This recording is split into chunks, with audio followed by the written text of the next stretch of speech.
The second season of WWE Unreal was released on Netflix, and like the first season, this features 5 episodes. The first one was titled No Days Off.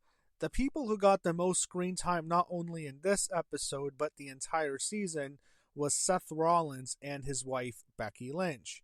So Seth starts off the episode, and he actually revealed that Dusty Rhodes was the one who came up with his ring name. I felt like I should have known this, but this was the first time I really ever heard of it, and he used Dusty Rhodes' voice to describe how he came up with the name Seth Rollins. Then it shifts to Becky Lynch, and she's preparing for her return at WrestleMania, in which she would be Lyra Valkyria's tag team partner when they would go on to win the tag team titles from Liv Morgan and Raquel Rodriguez. Becky actually revealed that WWE paused her contract in May of 2024. This was when she was feuding with Liv for the Women's World Championship. She lost the belt to Liv, then she lost a cage match on Raw to Liv, and there was a question mark after that match of her future with the company, as they basically teased that she was done. Now, Becky's contract was expiring, and I never thought she would go anywhere else, but I did assume that she was going to take some time off to be with her daughter, and that's what she did. But she came back, and she teamed with Lyra Valkyria, who we meet next, and Lyra was a big Becky fan, and Becky actually said that this is her final run and her final contract, and someone who's nearing 40, who has a young daughter, that's to be expected.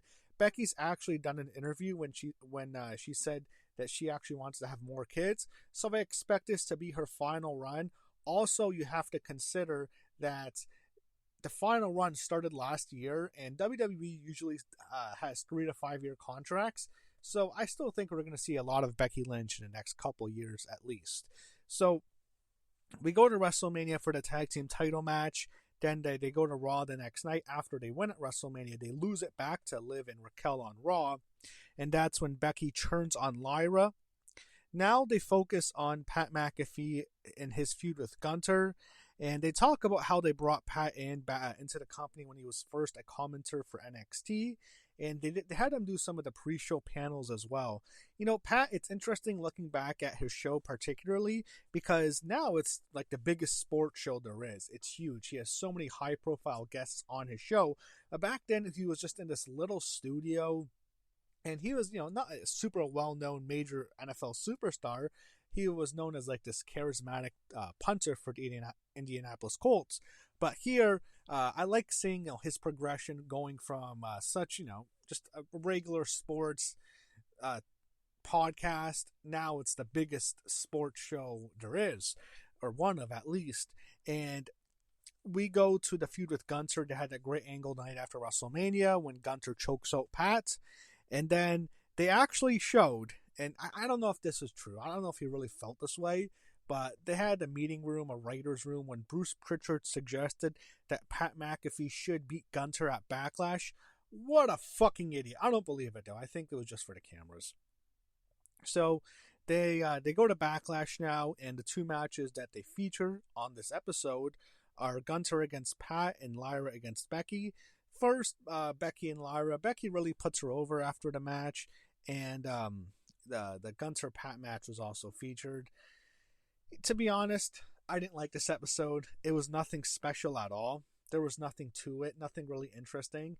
It's just something like, it's like a behind the scenes of a few WWE shows. It really doesn't mean much to me. And in fact, WWE used to produce 24 episodes on their network that I actually thought were better than this. So this really didn't do much for me. Now we go to the second episode. This was called The Truth, and it's obviously going to be about R-Truth and his contract. So we start with R-Truth, then we go to Road Dogg. He talks about his long friendship with R-Truth. They originally started when he was K-Quick, and Road Dogg was separated from the New Age Outlaws, and this was still in the Attitude Era. That's when they first became a tag team, and they went on to become very close friends afterwards. And Truth actually revealed that he met Tupac Shakur and Eazy-E when he was an aspiring rapper, and there was actually photos of both the rappers, both of them, of course, deceased. Both been deceased now for like 30 years, I believe. or close to it. But they actually showed pictures with a young Ron Killings with Tupac and Eazy-E. That was actually pretty cool. And then we see Truth at, I believe this is at his, this is when he was doing his concert debut and his release party, and he was actually talking to John Cena Sr. That was cool. And then you had the creative. We went to this. I can't recap everything. I noted some highlights from each episode. They're actually debating John Cena against R-Truth, and Triple H is the one who doesn't seem too interested in the feud, to be honest. And Road Dogg's almost like shitting on the feud, like, I can't wait for this fucking thing to be over, for John to just beat him. They recapped their Saturday Night's main event match. I forgot how bad it was. It was fucking terrible. Now they get into his release. Triple H explains, and it's funny because as I hear his explanation, he's saying Truth wasn't really fired. Look, no, they didn't just say we're letting you go, but like when they say their contract's not being renewed, you're kind of fired in a way. But he's giving his explanation of what happened. And it's funny because on the Money in the Bank post show, the press conference afterwards, he was almost treating it as if it was all a work and you've been fooled and this was all part of the plan. Wrong, that's not what happened, Triple H. And it's funny how he has to admit now, inadvertently at least, that it's not a work. Now we get into Naomi, and they actually did talk about the walkout briefly, albeit, but I'm referring to the infamous walkout in 2022 when Naomi, who was one half of the Women's Tag Team Champions with Sasha Banks, now of course Mercedes Moné, but Sasha and Naomi decided to walk out of Raw, and Naomi would be gone for the company for nearly 2 years, and Sasha hasn't been back with the company now. She's with a different company, and we might not see her. I don't expect to see her anytime soon. But that was definitely a significant moment. To be honest, Sasha's a much, much bigger star than Naomi ever was. But it's really memorable for when it happened, because not only after the walkout happened, they actually began to trash them on commentary. And they really, when Punk walked out in 2014, they didn't really trash him. They just ignored him and kind of wrote him off. And when Austin walked out in 2002, they really went after him. That's when they said he took his ball and went home. But here, they were really going after Naomi and Sasha. I forget how critical they were of them on commentary. And it was so weird because it was actually real and they really walked out. But it was kind of brief. Sasha was barely mentioned here, as you would expect. And then they get into Naomi's return to the company at the Royal Rumble in 2024 when she came back. Then they go to her heel turn. Then Money in the Bank when she wins the briefcase. They showed the woman there. And then R-Truth, we go back to him, and he's actually he revealed that he had a conversation with Nick Khan that eventually led to his return at Money in the Bank. Then they show highlights of the women's Money in the Bank match, making it look so much better than it actually was. That was not a good match, that women's Money in the Bank. It was probably one of the weaker women's Money in the Banks I've ever seen. It was not that good. Then we go to the main event, and that's when we have R-Truth's big return on the show. Everyone is happy to see him backstage, and then the episode ends with him cutting his hair. To be honest, I thought this episode was a lot better than the first one. I thought the second episode was pretty good. I enjoyed this a lot more than the first one. Then we go to the third episode, which was called Division, and of course, it's going to be focused on Division. So Pence actually got a highlight. Then we go to Chelsea Green. It just feels like with Chelsea, like it's just time killer. I mean, they know Chelsea is so reliable. They asked, hey, Chelsea, how about you do this? You talk about having kids. Well, we need to fill some time on Unreal, and we don't have enough content. So here's some more content. And Chelsea's always all reliable, so we'll just use her. And she was featured on the first season. That's what it felt like. They really didn't do much here. And I almost thought, like, why is this even on this episode? Anyways, Chelsea was talking about having kids, and then she talked about being disappointed that she was losing her Women's United States Championship to Zelina Vega. And this is actually after she was left off the WrestleMania 41 card, which I never agreed with. She had a tremendous year, and you would expect her to be featured on the card after having such a breakout year and also being the first ever Women's U.S. Champion.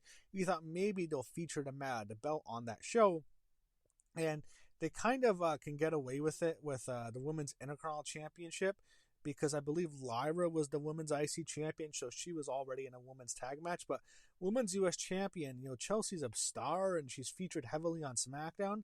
they didn't have a spot for her, and they didn't mention that. I still think that's disappointing, and it's one of a billion complaints I have about last year's WrestleMania, which I think is one of the worst WrestleManias of all time, at least in recent memory. That was a horrible WrestleMania. But she loses the belt to Zelina on SmackDown.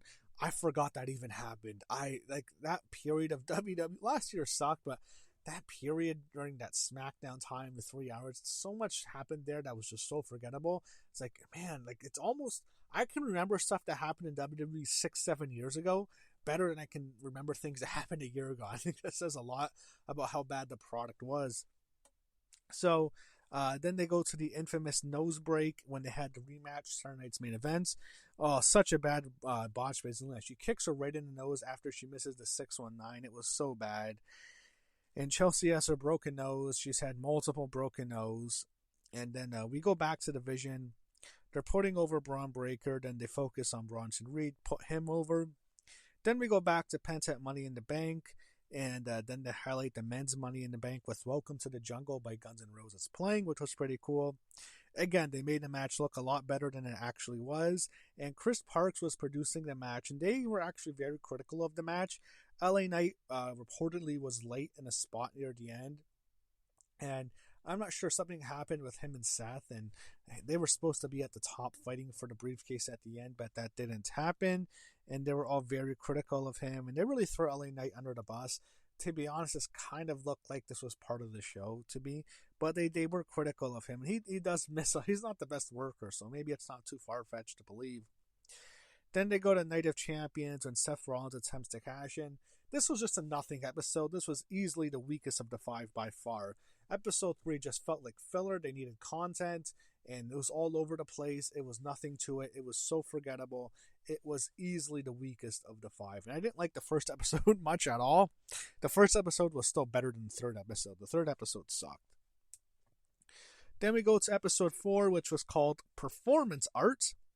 And the focus on this one is the Seth Rollins fake injury, the ruse of the century. Heyman actually starts off and says he's no fan of the show. He actually told the story with the Sandman when he had that eye injury in the feud with Tommy Dreamer in ECW.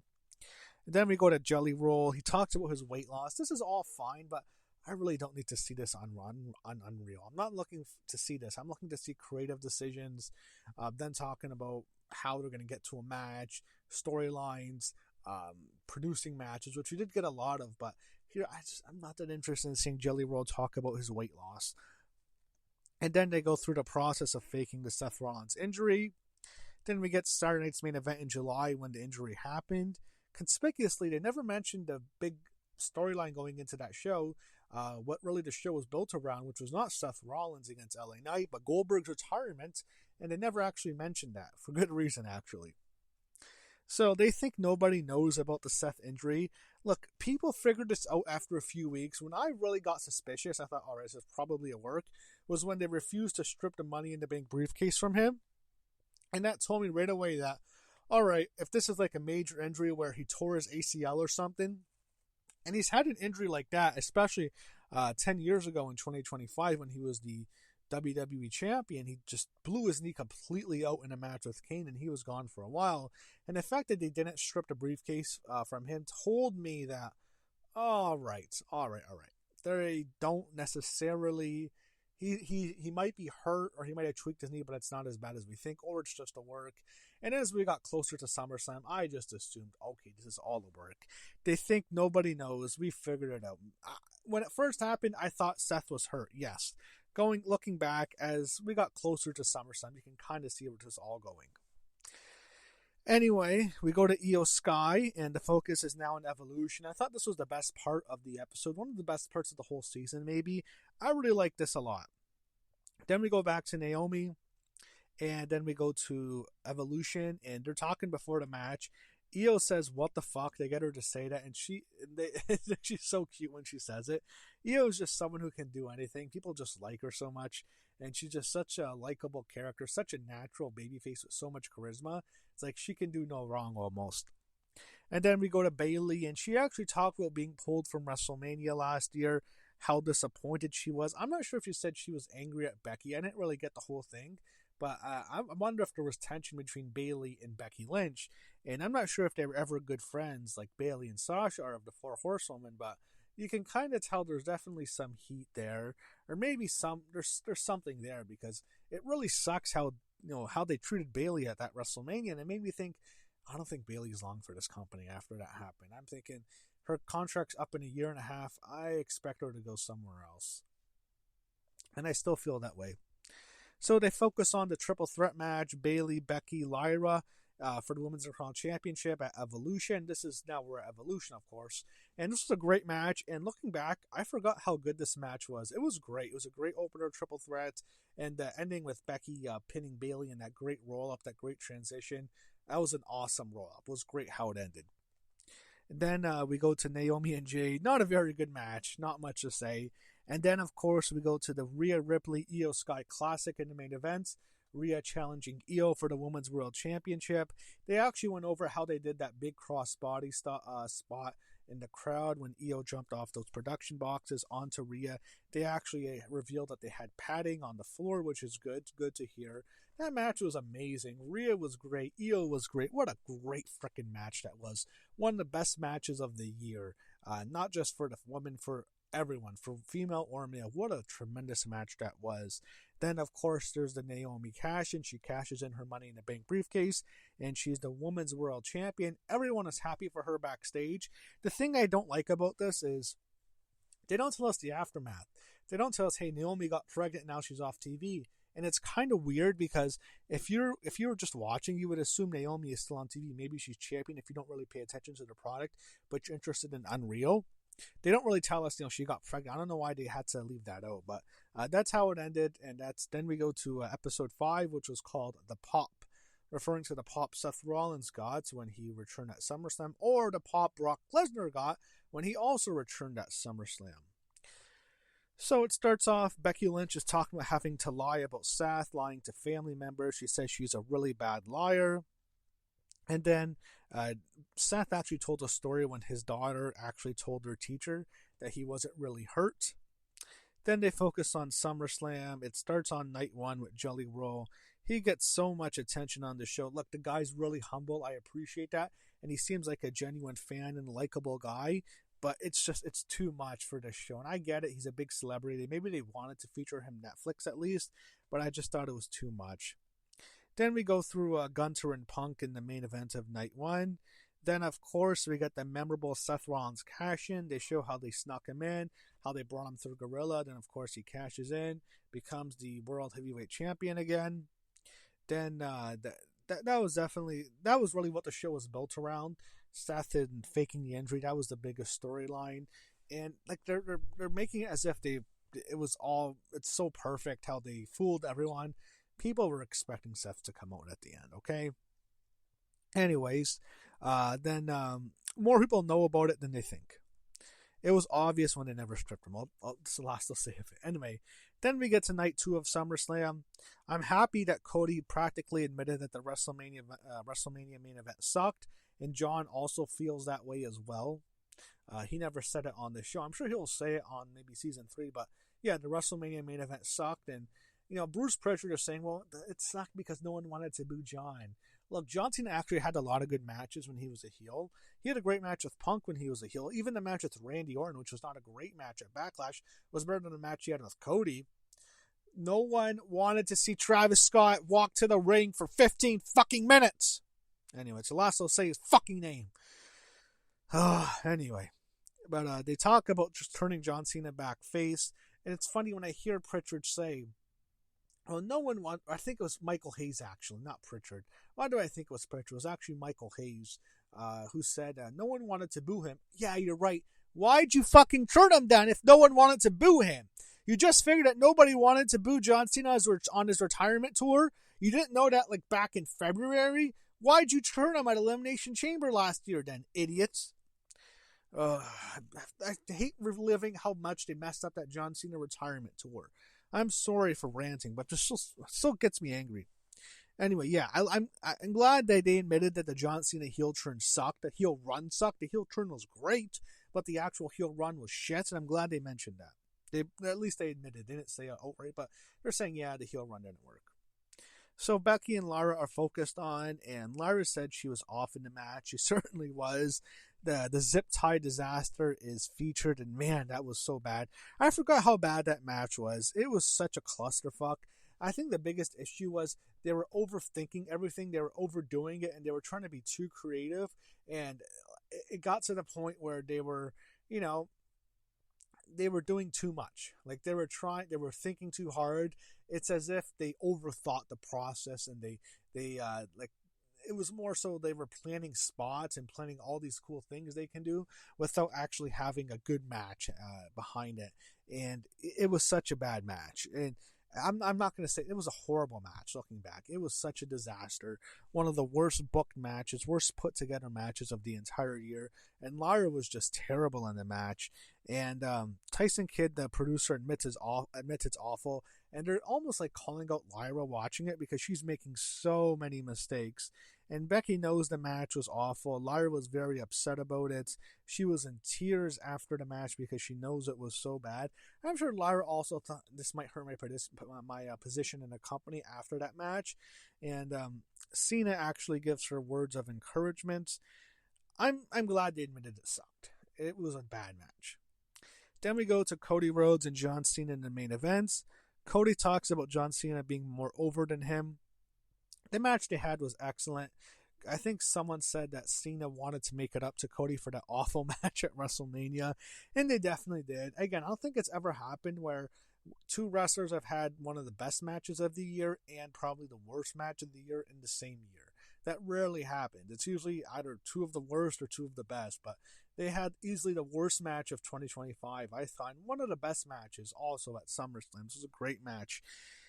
And Cody wins the match. Then Cena endorses him. They shake hands, and it was an excellent match. Then, of course, we get the Brock return at the end. He makes his return at SummerSlam Night 2, and then it ends with a teaser for Season 3, which will be out in the summer of this year, and it will be focused on John Cena's farewell, his retirement, the last few matches, his last few dates, and that's really the focus of next season. The summer, I'm not sure when, but I thought they probably would release it before WrestleMania because that's when their most interest is in the company, and that's when the most interest is on WWE. But maybe they haven't produced it yet and it's not ready. But Season 3 is in the summer. I think it'll be better than this season because the content will be better. I thought the first season was definitely better. Also, they just had more to talk about. It just felt like there was a lack of content, and they were like, scraping their barrel, scratching the surface to find more content to record more stuff.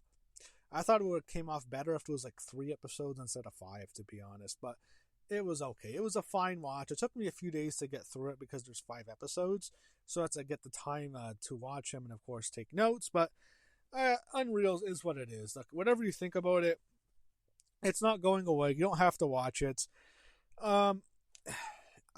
I just thought I didn't think they had a lot to talk about, and I think it would have been better if this was spaced out longer. If they would have talked, this could have gone to WrestlePalooza at least, so they would have had more content. I thought that was the biggest issue, and there was some filler episodes, particularly the 3rd episode, to fill out 5 hours of content, which is what they had to do. But I definitely thought the first season of Unreal was better than the second season, and I fully expect the 3rd season to be better than the 2nd season as well. There wasn't too much here. It wasn't really it was badly produced or anyone was bad on the show. There wasn't too much content here. And the summer of last year really wasn't very memorable either. I think that was the biggest issue. So that was Unreal Season 2. And we'll see what happens next as we wait for Season 3 in the summer.